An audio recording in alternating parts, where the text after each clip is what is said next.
Faites bien attention à votre conduite. Ne vivez pas sans réfléchir. Vivez plutôt comme des sages qui savent profiter du temps que Dieu leur laisse. Les jours que nous vivons sont mauvais. C'est pourquoi ne soyez pas stupides, mais comprenez bien la volonté du Seigneur. Ne buvez pas trop de vin, la boisson pousse les gens à se détruire. Mais soyez remplis de l'Esprit Saint. Ensemble, dites des psaumes, des hymnes, des cantiques qui viennent de cet esprit. Chantez la louange du Seigneur de tout votre cœur. Remerciez Dieu le Père toujours et pour tout, au nom de notre Seigneur Jésus-Christ. Les relations entre maris et femmes. Obéissez les uns aux autres par respect pour le Christ, les femmes à leur mari comme au Seigneur. En effet, le mari est le chef de sa femme, comme le Christ est le chef de l'Église. Le Christ est le sauveur de l'Église qui est son corps. Comme l'Église obéit au Christ, les femmes doivent obéir pour tout à leur mari. Marie, aimez votre femme comme le Christ a aimé l'Église. Il a donné sa vie pour elle, afin qu'elle soit sainte. Il l'a rendue pure par l'eau et par la parole. Il a voulu que l'Église se présente devant lui pleine de gloire, sans tache, sans ride, sans aucun défaut. Il a voulu qu'elle soit sainte et sans reproche. À son tour, un mari doit aimer sa femme comme il aime son corps. Aimer sa femme, c'est s'aimer soi-même. Non, personne n'a jamais détesté son corps. Au contraire, on le nourrit, on en prend soin, comme le Christ le fait pour son Église. Est-ce que nous ne faisons pas partie du corps du Christ ? Dans les livres saints, on lit « C'est pourquoi l'homme quittera son père et sa mère pour s'attacher à sa femme, et les deux deviendront comme une seule personne. » Ce mystère est grand, et moi je vous dis qu'il s'agit du Christ et de l'Église. Mais il s'agit aussi de vous. Chacun doit aimer sa femme comme lui-même, et la femme doit respecter son mari. Les relations entre enfants et parents. Enfants, obéissez à vos parents, comme le Seigneur le veut. C'est votre devoir. Respecte ton père et ta mère. Voilà le premier commandement que Dieu a donné avec une promesse. Cette promesse, la voici. Alors tu seras heureux et tu vivras longtemps sur la terre. Et vous, les parents, ne poussez pas vos enfants à la révolte. Mais pour les élever, corrigez-les et donnez-leur des conseils qui viennent du Seigneur. Les relations entre esclaves et maîtres. Esclaves, obéissez à vos maîtres sur la terre avec beaucoup de respect, d'un cœur sincère, comme vous obéissez au Christ. Ne les servez pas seulement quand ils vous surveillent, comme pour plaire à des hommes.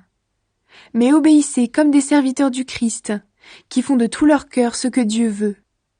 Servez vos maîtres de bon cœur, comme si vous serviez le Seigneur et non des hommes. Vous le savez, ce que chacun fait de bien, il le retrouvera près du Seigneur, qu'il soit esclave ou homme libre. Et vous, les maîtres, agissez de la même façon avec vos esclaves. Laissez de côté les menaces. Vous le savez, vous et eux, vous avez le même maître dans les cieux, et lui, il ne fait pas de différence entre les gens. Prendre les armes de Dieu. Enfin, devenez forts avec la force très puissante du Seigneur. Prenez avec vous toutes les armes de Dieu, pour pouvoir résister aux pièges de l'esprit du mal. Non, ce n'est pas contre des êtres humains que nous devons lutter, mais c'est contre des forces très puissantes qui ont autorité et pouvoir. Nous devons lutter contre les puissances qui dirigent le monde de la nuit, contre les esprits mauvais qui habitent entre le ciel et la terre. C'est pourquoi prenez toutes les armes de Dieu. Ainsi, dans les mauvais jours, vous pourrez résister, et après avoir bien lutté, vous resterez debout. Alors debout, prenez la vérité comme ceinture, mettez la justice comme cuirasse. Prenez comme sandales l'ardeur pour annoncer la bonne nouvelle de la paix. Toujours et partout, prenez le bouclier de la foi. Avec lui, vous pourrez éteindre les flèches brûlantes de l'esprit du mal. Recevez aussi le casque du salut et l'épée de l'Esprit Saint, c'est-à-dire la parole de Dieu. Priez sans cesse. Faites toutes vos prières et vos demandes par l'Esprit Saint. Soyez bien attentifs et priez toujours fidèlement pour tous les chrétiens. Priez aussi pour moi, afin que Dieu mette sa parole dans ma bouche. Alors j'annoncerai avec courage le mystère de la bonne nouvelle. Je suis le porte-parole de la bonne nouvelle, et pour elle, je suis attaché avec des chaînes. Priez pour que je parle avec courage comme je dois le faire. Salutations. Je veux que vous aussi, vous connaissiez ma situation et ce que je fais. Tychik, mon frère et mon ami qui sert fidèlement le Seigneur, vous donnera toutes les nouvelles. Je l'envoie exprès chez vous pour vous dire comment nous allons et pour vous encourager. Que Dieu le Père et notre Seigneur Jésus-Christ donnent aux frères et sœurs chrétiens la paix, l'amour et la foi. Que Dieu bénisse tous ceux qui aiment notre Seigneur Jésus-Christ d'un amour qui ne meurt pas.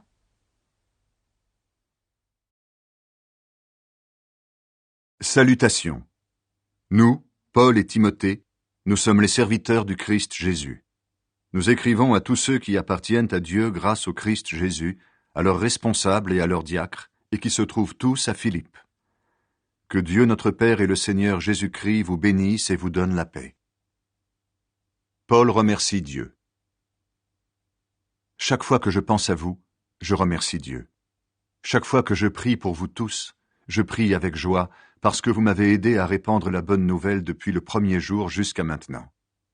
Je suis sûr d'une chose, Dieu qui a commencé en vous un si bon travail va le continuer jusqu'au bout, jusqu'au jour où le Christ Jésus viendra. J'ai bien raison d'avoir ces sentiments-là pour vous tous, parce que je vous porte dans mon cœur. En effet, vous participez tous au don que Dieu m'a fait. Aujourd'hui où je suis en prison, comme hier quand je défendais la bonne nouvelle et quand je la répandais avec force. Oui, Dieu sait que je dis la vérité. Je vous aime tous avec la tendresse du Christ Jésus. Voici ma prière pour vous. Je demande que votre amour grandisse de plus en plus, qu'il vous aide à voir clair et à comprendre les choses parfaitement. Alors vous pourrez juger ce qui est le mieux, et le jour où le Christ viendra, vous serez purs et sans défaut. Avec l'aide de Jésus-Christ, votre vie sera remplie d'actions justes pour la gloire et la louange de Dieu. La bonne nouvelle se répand. Frères et sœurs chrétiens, je veux vous dire une chose. En réalité, ce qui m'est arrivé a servi à faire avancer la bonne nouvelle.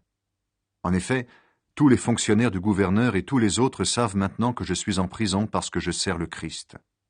Presque tous les chrétiens, en voyant que je suis en prison, ont une plus grande confiance dans le Seigneur. Alors ils ont 2 fois plus de courage pour annoncer sans peur la parole de Dieu. Certains annoncent le Christ avec un cœur bon. Ils le font par amour. Ils savent que je suis en prison pour défendre la bonne nouvelle. Mais d'autres le font par jalousie. Ils veulent s'opposer à moi et ils annoncent le Christ pour passer les premiers. Leurs raisons sont malhonnêtes et de cette façon, ils pensent rendre plus dure ma vie en prison. Leurs intentions peuvent être droites ou tordues, peu importe. En tout cas, ils annoncent tous le Christ. C'est pourquoi je suis dans la joie et je me réjouirai encore. En effet, le résultat, je le connais. Je serai sauvé par votre prière et avec l'aide de l'Esprit de Jésus-Christ. Je désire que cela arrive et je l'espère vivement. Je ne le regretterai pas, au contraire, je garde une grande confiance. Aujourd'hui, comme toujours, on verra en moi que le Christ est grand, soit par ma vie, soit par ma mort. Oui, pour moi, vivre, c'est le Christ, et si je dois mourir, j'y gagne.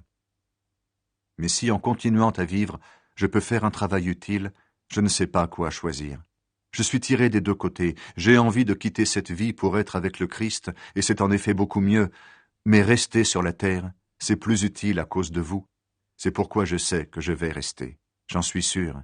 Je serai auprès de vous tous pour vous aider à faire des progrès et à croire avec joie. Ainsi, quand je reviendrai chez vous, vous serez encore plus fiers à cause de moi dans le Christ Jésus. Le combat pour la bonne nouvelle. Mais vivez comme la bonne nouvelle du Christ le demande. Ainsi, si je viens, je vous verrai, et si je ne viens pas, j'entendrai parler de vous.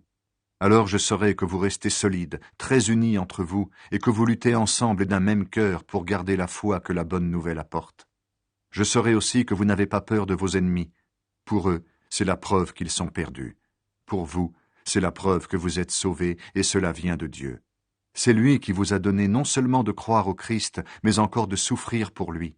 En effet, nous luttons ensemble, vous et moi. Autrefois, j'ai lutté sous vos yeux et je continue à lutter, vous le savez. Le Christ s'est fait serviteur.